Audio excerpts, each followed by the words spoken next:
Hello and welcome to Faith Evolving. My name is Mary Clare, and today we're going to be talking about my girl Hildegard. We're talking about Hildegard.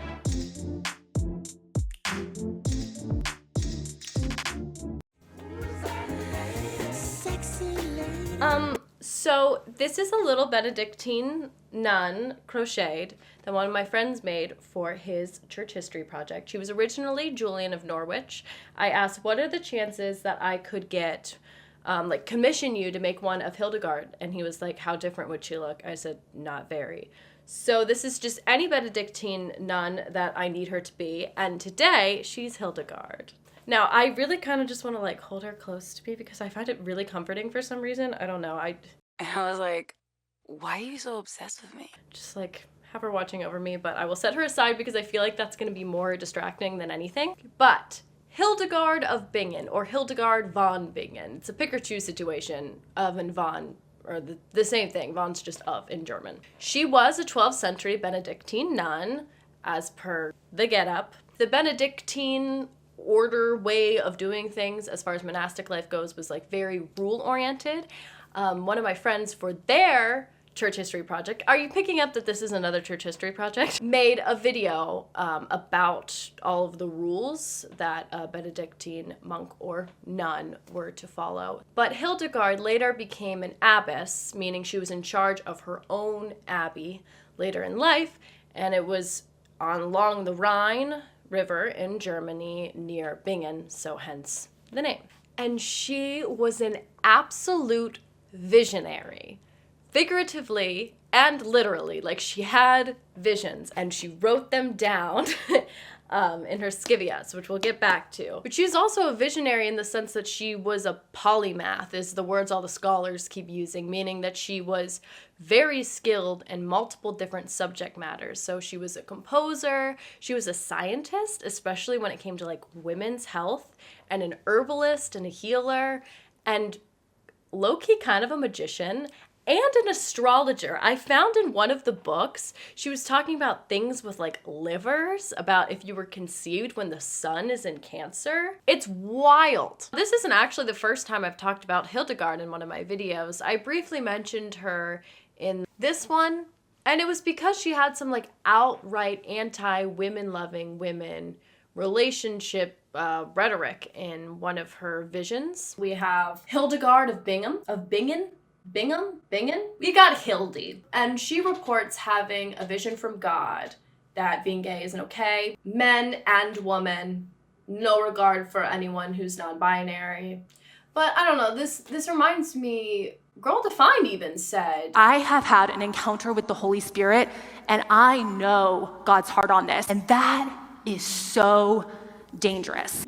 Honestly, Hildegard. Why even call yourself a Christian? And I went in a little too hard on Hildegard. I didn't allow her a chance to be a full person. And also with Hildegard, whoever denied it may have supplied it. So in this video, we're doing, in a sense, a queer reading of Hildegard. Not just in the sense that she may have been queer herself, but also in the sense of queer theory and queer theology, where you are flipping normal, quote-unquote, conventions on their head. Anytime that I really mention queer in one of my videos, I try to mention that it is a reclaimed term, and it was used as an insult, but now it is honestly the most academic term. Leave in the comments down below if there is a better word. So, Hildegard's childhood. She obviously did not have kids. She was the 10th child of an aristocratic family, and you tithe 10% of what you have, and so her parents tithed her to the church. Now, we don't super know this for sure, but it was a common practice to tithe your children, and the math kind of adds up, you know what I'm saying? And she was dedicated to the church at either age 8 or 12, because the history is so old. I mean, it's the 12th century. Some of these details are a little muddy, but she was raised by an anchoress named Jutta, who was a very learned woman, but anchoresses basically lived in one little room, or part of a monastery, sometimes even just in cities, and they studied and they prayed. And so Hildegard's childhood was also in this very, very isolated, secluded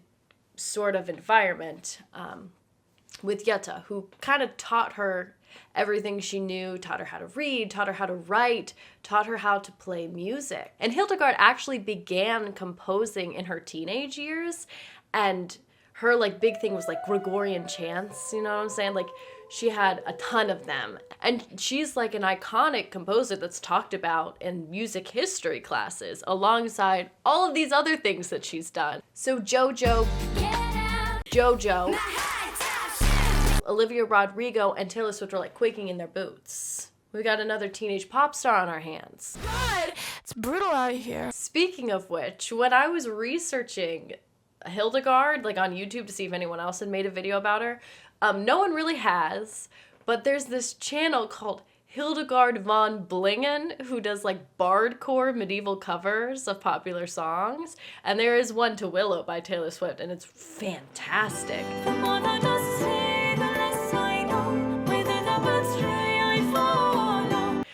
So check out that channel. It's going to be linked in the description. But Jutta dies when Hildegard is 38.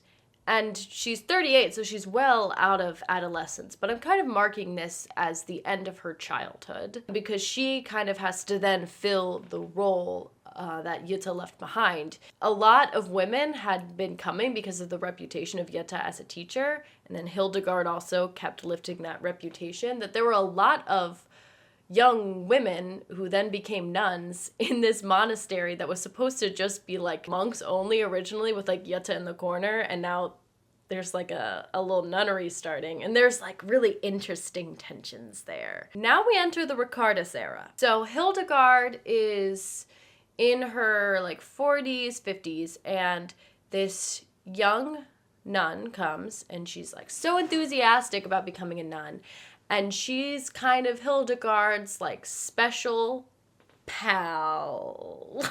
She helps Hildegard with her studies as Hildegard is writing out her scivias and such. And they form this really, really, really close bond. And at this time, Hildegard is accumulating quite a bit of political power.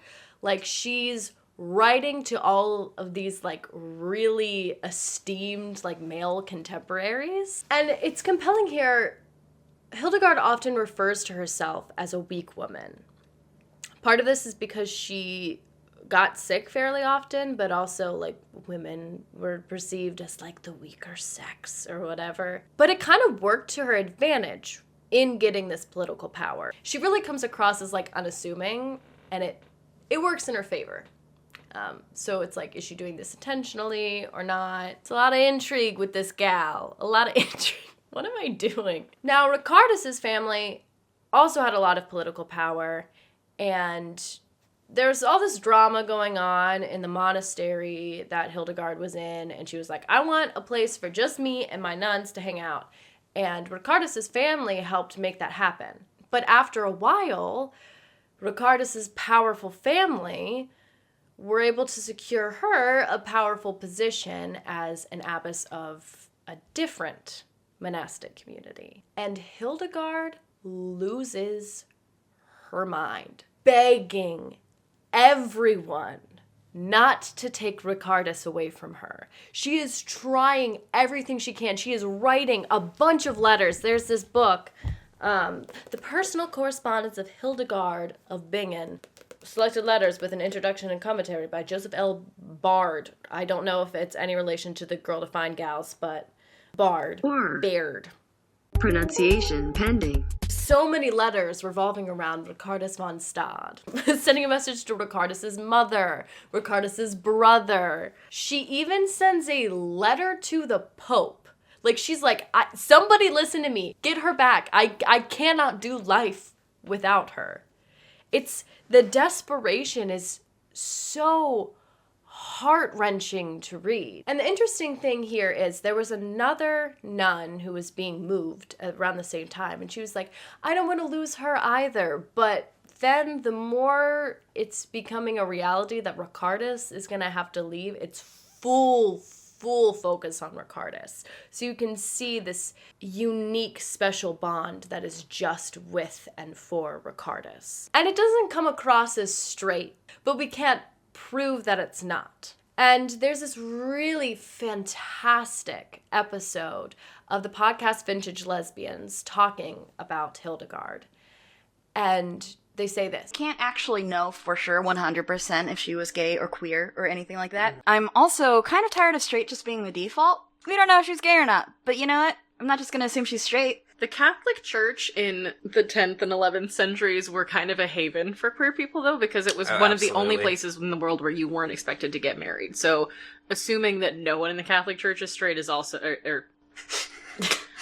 You heard it here, folks. A little Freudian slip. Assuming that everyone in the Catholic Church is or was straight, especially priests and nuns, is just silly. And I think that is really, really, really compelling. But we also need to be careful not to impose anything on Hildegard. But with that being said, let me talk to you a little bit about another book. I got some books. Can you tell I didn't write an outline for this video? We're getting lazy.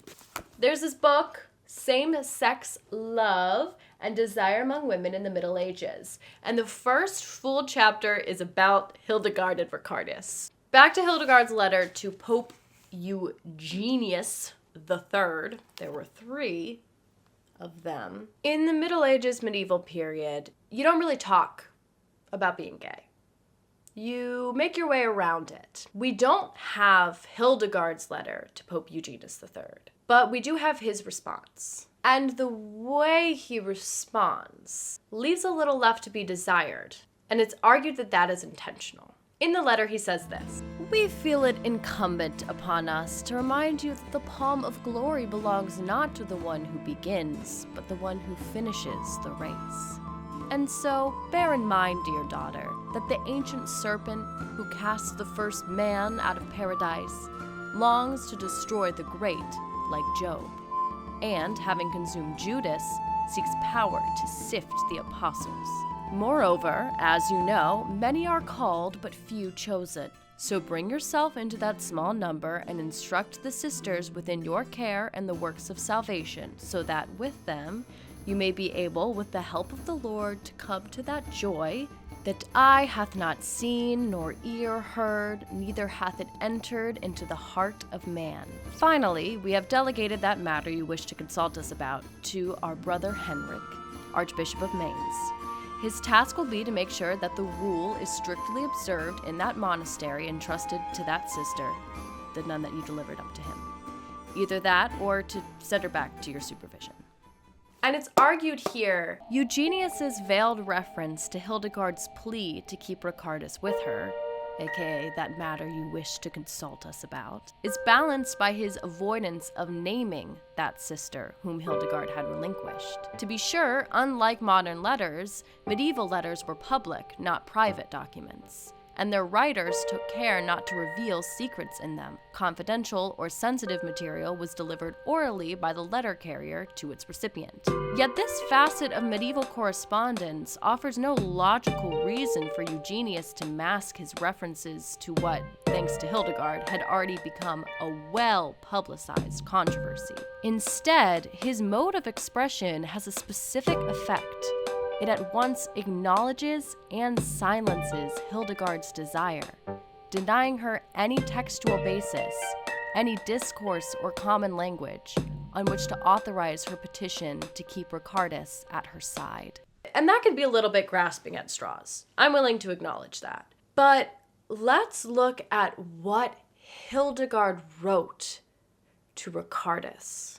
"Daughter, listen to me. Your mother is speaking to you in the spirit. My grief flies up to heaven. My sorrow is destroying the great confidence and consolation that I once had in mankind. From now on, I will say it is good to trust in the Lord rather than to trust in princes. The point of this scripture is that a person ought to look to the living height with vision unobstructed by earthly love and feeble faith, which the airy humor of earth renders transient and short-lived. Thus, a person looking at God directs his sight to the sun like an eagle, and for this reason one should not depend on a person of high birth, for such a one inevitably withers like a flower. This was the very transgression I myself committed because of my love for a certain noble individual. Now I say to you, as often as I sinned in this way, God revealed that sin to me, either through some sort of difficulty or some kind of grief, just as he has now done regarding you, as you well know.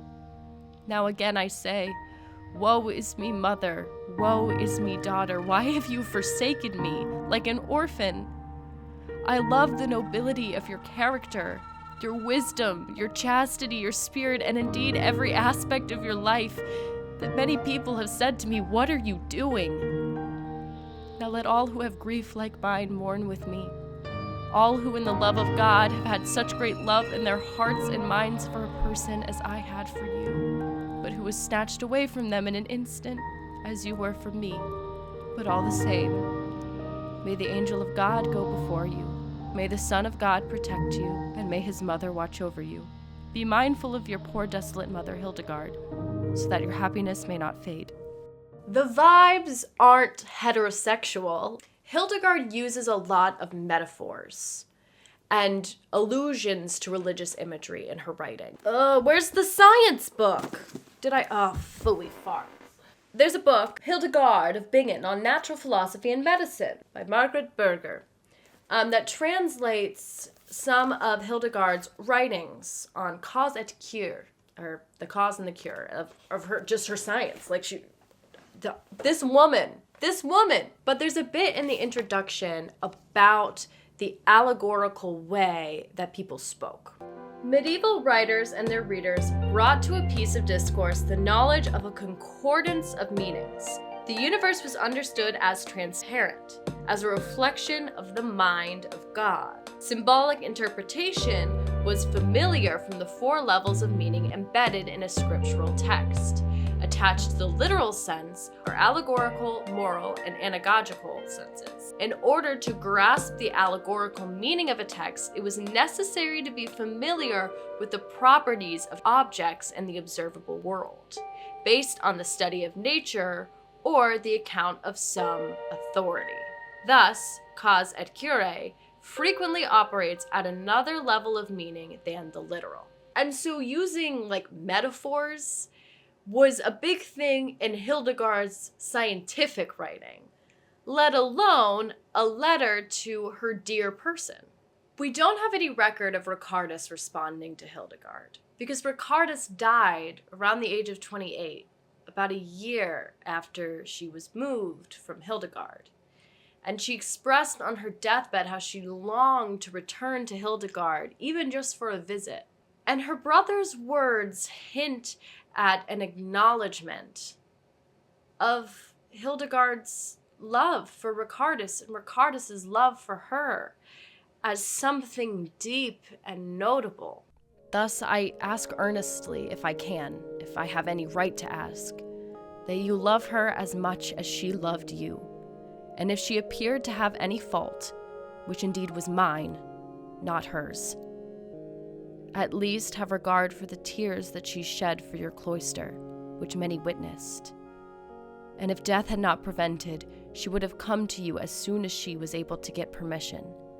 But since death did intervene, be assured that God willing, I will come in her place. May God, who repays all good deeds, recompense you fully in this world and in the future for all the good things you did for her. You alone, more even than relatives or friends.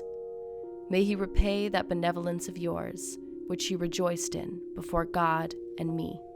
There's a scene in Vision where Hildegard has this comment. You're going to have to read subtitles. Unless you speak German, then yay, this is your moment.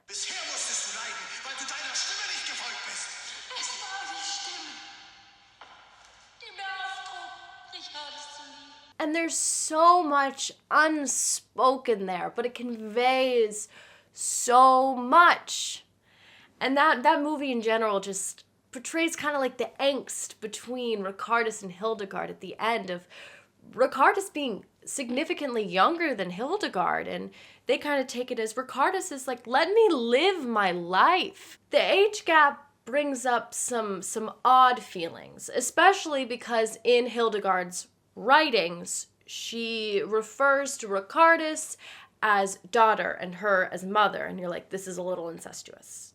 I don't like this. But then she also refers to Richardis as her mother, and she is the daughter, which kind of levels that playing field a little bit. There's this article, The Love Not Spoken About, by somebody. Who wrote this? It begins by prefacing, 4th century courtly society may have been more intolerant of sodomitical acts than earlier in the Middle Ages, with sodomites, traitors, and heretics now bracketed together as deadly sinners. By contrast, in the 11th and 12th centuries, a unique tradition of passionate Christian friendship developed in clerical writing, which is like church writing. Friendship was seen as the highest form of human relationship, helping you to learn how to know and love God.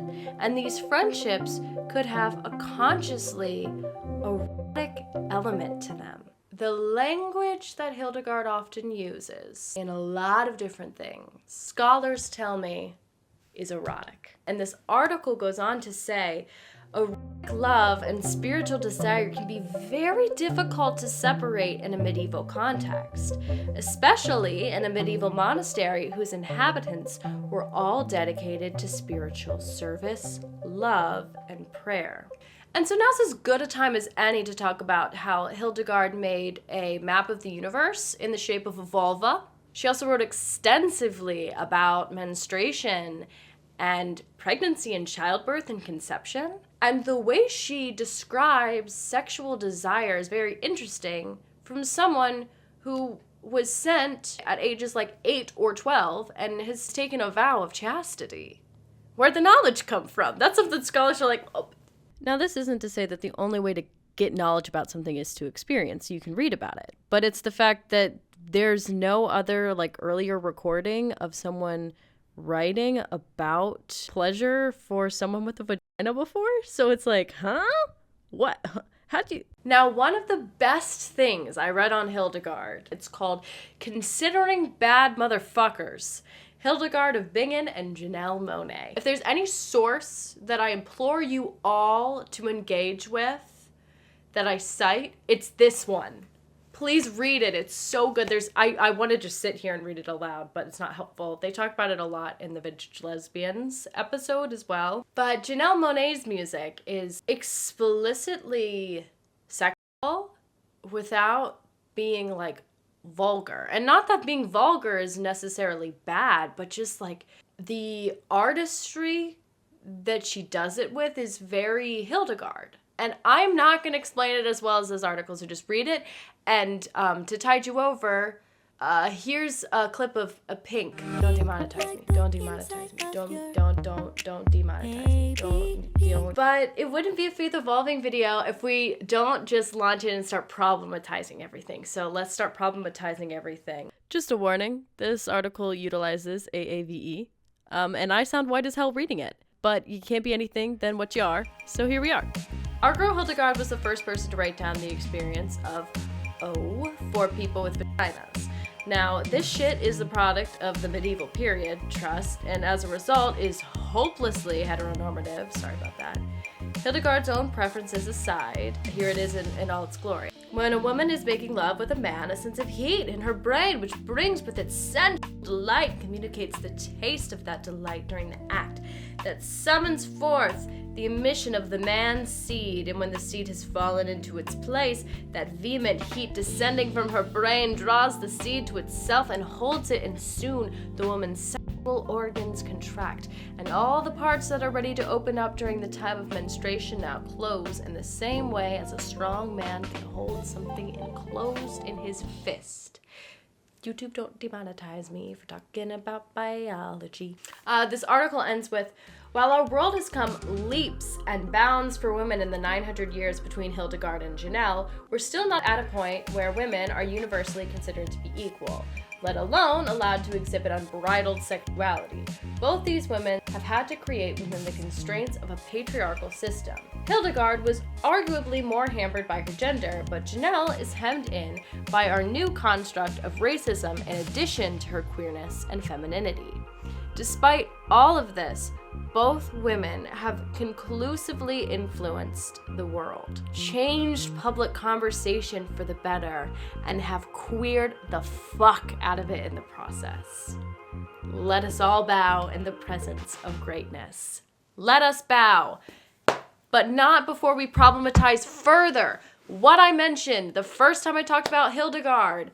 This bullshit she said. This is an excerpt from Hildegard Scivia's. It's Vision 6 in the second part, 78.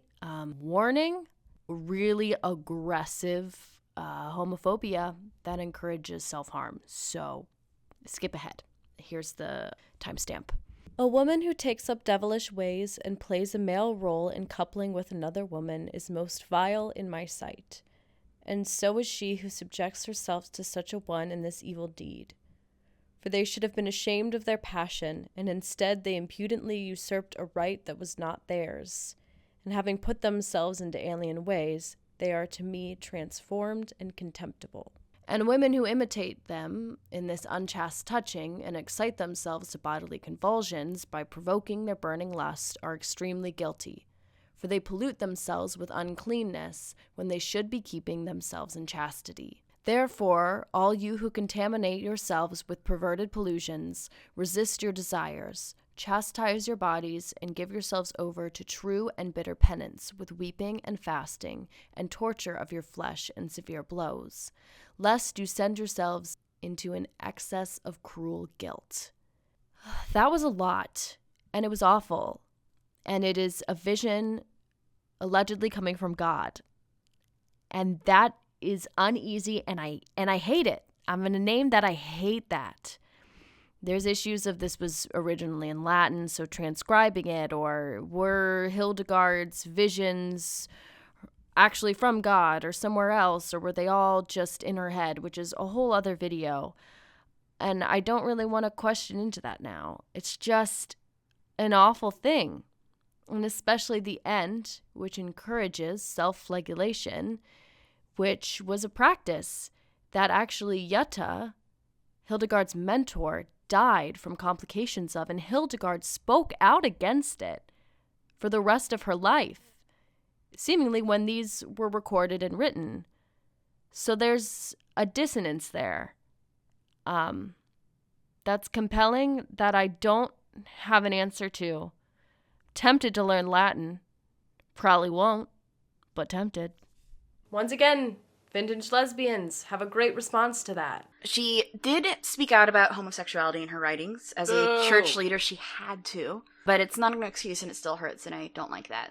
Like, I get it, and if I was in her... also, boo! Yeah. Okay, who among us, 3 people at this table, have not spoken out against homosexual things Uh-oh. in a fit of internalized homophobia? What? Let she who is without internalized homophobia throw the first stone. So what do we do about Hildegard? We let her be ambiguous. That's my answer. And now, as someone who is asexual, I don't really see the world through the lens of sex. So reading this was really interesting to me, but also I had this instinct of like, are we unnecessarily sexualizing this person? But then I remember most people walk around the world experiencing sexual attraction, and I don't. So I'm probably in the minority here. But let me know. Now, there is one last article I want to talk about that I can't believe I forgot to, because it has my favorite quote in it, but it's called Hildegard of Bingen and Richardis, Medieval Mystic and the Woman She Loved by Kittredge Cherry. And when it comes to speculating on Hildegard's sexuality and all of the ethics behind that, she has this to say regarding her relationship with Richardis. Whether or not they were physically intimate, Hildegard's actions suggest that she was a lesbian in the sense that her primary love interest was in women.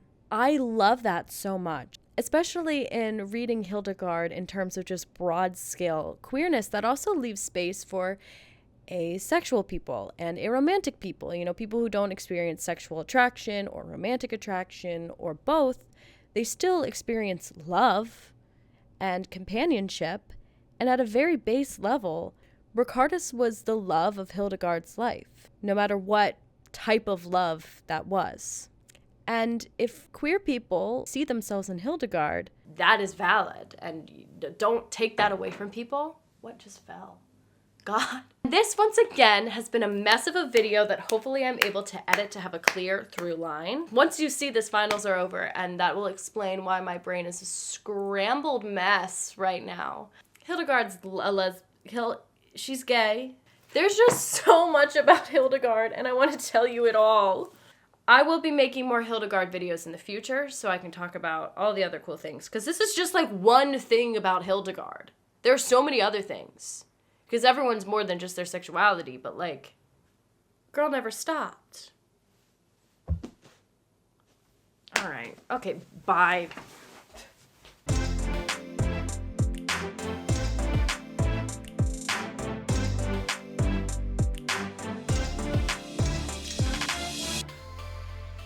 Go watch Janelle Monae's Dirty Computer.